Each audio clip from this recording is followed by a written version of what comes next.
Quand je vois la bonté de Jésus, il est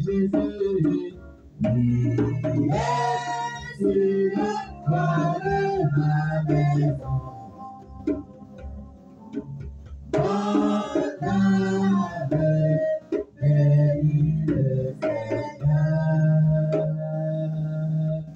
Dieu nous a donné la vie éternelle, et cette vie-là est dans son Fils. Celui qui a le Fils a la vie éternelle, qui comprend pas le Fils n'a pas la vie. Dieu nous a donné la vie éternelle, et cette vie-là est dans son Fils. Celui qui a le Fils a la vie éternelle, quiconque n'a pas le Fils n'a pas la vie. Il a vie, il a vie éternelle, éternelle. Je l'ai trouvé dans Jésus-Christ, sur la montagne de Golgotha, sur la montagne de Golgotha. Alléluia. Amen. On s'assoit dans la paix du Seigneur. Tu vas prier le Seigneur et confier ton cœur à Dieu pour la série de messages de Christ évangile, la suite. Amen. Tu vas demander à Dieu de bénir sa parole de cette série de messages de Christ évangile. Et demander à Dieu de faire du bien à ton cœur. Dans le nom puissant de Jésus-Christ. Prie le Seigneur dans ton vie.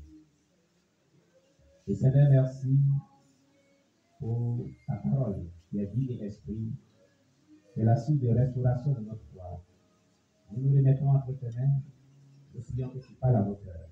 Nous prions que tu nous édifies au nom puissant de Jésus-Christ. Amen. Alléluia. Nous étions dans le chapitre 5 de ce merveilleux message de Christ évangile, le prix. Le prix, connaître le prix à payer pour obtenir la miséricorde de Dieu afin de triompher au jour du jugement. Amen. Et dans le chapitre 5, nous avons vu, tu n'as peut-être pas une maison. On parlait des maisons au ciel. Amen. Alléluia. Et nous étions arrivés à un point très important, parlant des maisons au ciel. Amen. On avait dit toutes choses sont des prix que j'ai payés, déclarait Christ évangile, pour la construction de la maison au ciel. À chaque fois que tu fais un prix pour la cause de Dieu, tu envoies des matériaux de construction pour ta maison au ciel. C'est-à-dire quand tu soutiens l'œuvre de Dieu. On avait dit ça la dernière fois. Quand tu soutiens l'œuvre de Dieu par tes offrandes, par tes dîmes, par ton apport financier à soutenir les vieux orphelins nécessités, par le soutien du projet de l'œuvre de Dieu concernant la construction, tu apportes vraiment des matériaux au ciel. Amen. Quand tu évangélises, que tu gagnes les âmes à Jésus, ce sont des matériaux aussi qui t'apportent au ciel pour ta construction de ta maison. Comprenez-moi très bien, s'il vous plaît. Je ne vous raconte pas ceci pour me vanter, non. Je te le dis pour que tu comprennes que tout ce que Dieu te demande de donner à quelqu'un, je te le dis pour un but, et le but est de le glorifier. Abraham a offert son fils Isaac, et Dieu fit de lui le père de beaucoup de nations. Donc, ne retiens pas ce que tu possèdes. Offre-le et donne gloire à Dieu. Alléluia. Ensuite, le Seigneur poursuit et dit, les premiers apôtres et disciples ont captivé leur grâce quand ils ont rendu leurs biens ou donné leur argent aux pauvres. Mais la cupidité a tué Ananias et Saphira. Dans Actes des Apôtres, chapitre 4, verset 32 à 37, et chapitre 5, verset 1 à 11. On connaît l'histoire d'Ananias et Saphira. Amen. Puis nous continuons à nous promener. À un moment, le Seigneur Jésus-Christ me dit, Fils, toutes ces grandes maisons que tu vois ici appartiennent à tous ceux qui proclament ma parole. Jésus visitait lui au ciel et Jésus montrait vraiment des grandes maisons des personnes au ciel.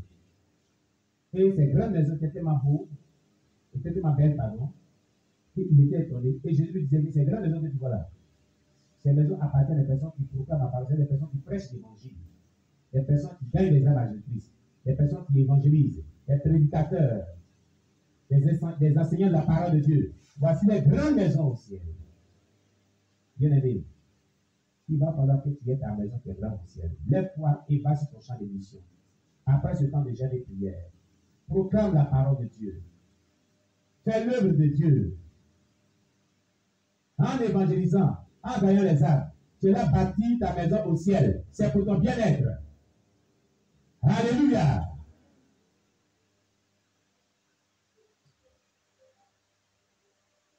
Celui qui s'assoit sur place n'aura pas cette sorte de maison.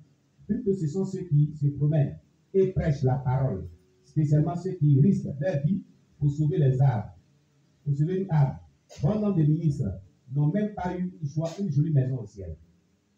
Donc, il y a des pasteurs, il y a des leaders qui n'ont même pas une jolie maison au ciel. Parce qu'ils ne l'évangélisent pas. Parce qu'ils ne parlent pas de la part de Dieu. Vous comprenez? Ils pensent qu'ils seront capables d'entrer dans le royaume de mon Père sans évangéliser. Ils se trompent. Certaines personnes, certains d'entre eux faisaient l'évangélisation auparavant. Mais maintenant, ils ont arrêté de le faire. Certains ont arrêté parce qu'ils ont gagné un emploi et d'autres ont arrêté à cause de la paresse. Quelle que soit leur raison, personne ne peut se justifier par ses excuses. Que tu sois patient ou pas, que l'église soit remplie ou pas, tu dois évangéliser. L'évangélisation ne doit pas l'arrêter. Amen. Fils, mon peuple ne comprend pas la parole que j'ai dite dans Luc 1, verset 37. Dans Luc chapitre 1, verset 37. Car rien n'est impossible à Dieu.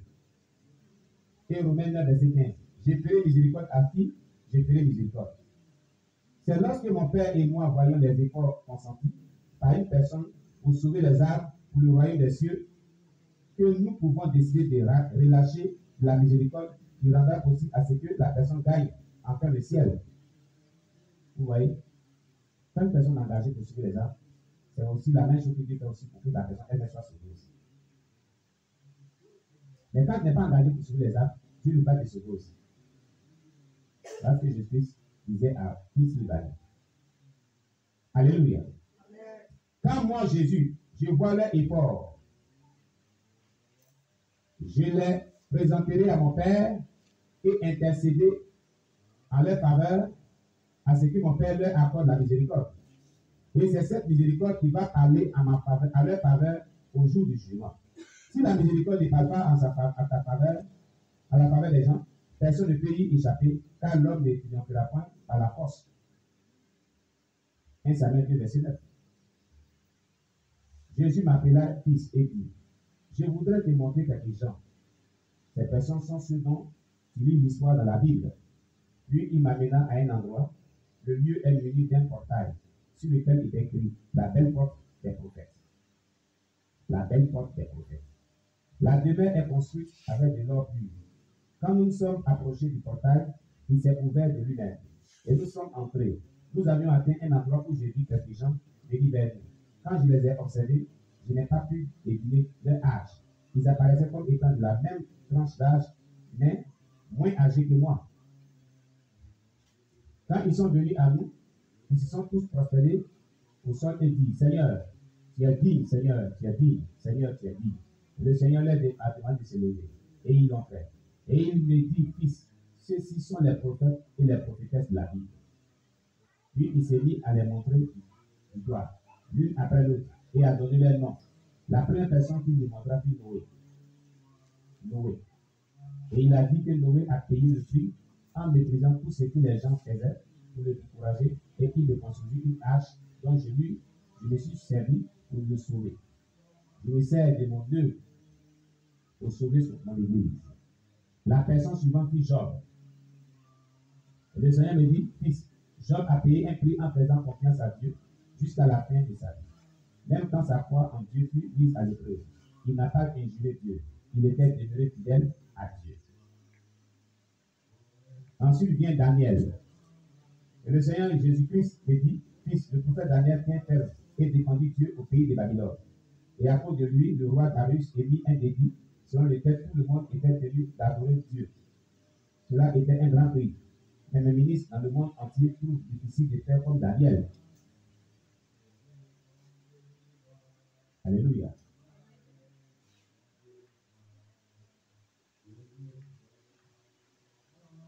La personne suivante fut Abraham. Puis il dit, fils, voici le père de la foi chrétienne. Son nom est Abraham. Mais Seigneur, il n'est pas aussi vieux que nous le disons dans la Bible. Demandez-je. Au Seigneur, lui mon fils, a répondu le Seigneur. Au ciel, personne n'est vieux. Tout le monde ici paraît jeune et se ressemble. Jésus-Christ poursuivit en ces termes. Abraham a payé un prix. Il quitta la maison de son père pour un pays étranger. Il a erré dans les lieux déserts en guise de préparatifs pour la venue de la nation Israël. Il a offert son unique trésor, Isaac. Il a travaillé avec le Seigneur et a enseigné à sa maison la crainte du Seigneur. Cela est un grand prix. Abraham, qui vient après Abraham, la personne qui vient après Abraham fut Moïse. Le Seigneur a dit, fils, celui-ci est mon prophète Moïse. Il a payé un prix en faisant sortir les Israélites hors de l'Égypte et souffrit entre les mains de mon peuple dans le désert. Mais il ne les a pas abandonnés. Même lorsqu'ils l'ont offensé, il leur a toujours montré de l'amour, car son objectif était de les faire parvenir à la terre promise. Voilà les prix sacrificiels que j'ai vus en lui, et je l'ai délivré de la main de Satan. Ensuite vient Enoch. Puis le Seigneur dit, Enoch était fidèle jusqu'à la fin. Même pendant que ses contemporains usaient de violence, il s'est séparé d'eux et marcha avec Dieu de tout son cœur, de toute sa force et de toute son âme. Et on lui accorda de passer dans l'au-delà sans transiter par la mort. La personne suivante fut Élie. Le Seigneur dit, fils, voici le prophète Élie. Il a payé le prix en défendant Dieu sur la terre et travaillant en étroite collaboration avec Dieu, et on lui accorda de passer de l'au-delà sans transiter à la mort. La personne suivante fut le prophète Samuel. Le Seigneur me dit, Samuel travailla avec Dieu au pays d'Israël, et Dieu le préserva jusqu'à la fin de sa vie. La personne suivante était Isaac. Et le Seigneur me dit, fils, voici Isaac. Il a suivi les instructions de son père et il n'a pas dévié jusqu'à la mort. Isaac a suivi les instructions de son père. Il n'a pas dévié jusqu'à la mort. Des enfants spirituels et des enfants biologiques doivent suivre les instructions de leurs parents qui sont bibliquement des sages conseils. Alléluia. La personne suivante fut Jacob. Le Seigneur me dit, fils, celui-ci est Israël, Jacob. Il m'a suivi même au pays d'Égypte. La personne suivante fut Sarah. Le Seigneur me dit, fils, voici ta grand-mère. Je deviens confus et cet instant parce que Sarah est le nom d'une femme. Mais la personne avait l'apparence d'un homme. Et en plus, le patronyme de ma grand-mère est Merci Ibani. Et du côté maternel, son nom est Mabel. Mabel est en Yahoo. Le nom ne correspondait à aucun des noms de ma grand-mère. Alors Jésus me dit, fils, ne sois pas confus. Au ciel, il y a homme ni femme, tous sont les mêmes. Ce sont les organes génitaux qui font de certains des hommes et d'autres des femmes. Mais au ciel, il n'y a pas de telle chose. En plus, Sarah est la femme d'Abraham et la mère d'Isaac. Elle est une prophétesse. Elle n'a pas découragé mon prophète Abraham de faire tout ce que mon père lui avait demandé de faire. Elle était un encouragement pour Abraham jusqu'à la mort. La personne suivante fut Josué. le fils. Le Seigneur m'appela fils et dit, cette personne est Josué qui a pris la relève après Moïse. Il a gardé les commandements de Dieu et a enseigné à sa famille de faire la même chose et il est ici récompensé. La personne suivante était Anne. Elle a payé le prix en jeûnant et priant Dieu que le Messie vienne et délivre Israël. Et elle m'a vu avant de mourir. Luc chapitre 2, verset 36 à 38. La personne suivante était Déborah. Le Seigneur m'a dit, fils, quand il n'y a eu point d'homme dans le pays pour tenir en faveur de mon peuple, la prophète Déborah prit position et s'était mise à invoquer Dieu. Et Dieu fit d'elle une juge dans le pays et elle demeura fidèle à Dieu jusqu'à la mort. C'était un grand prix.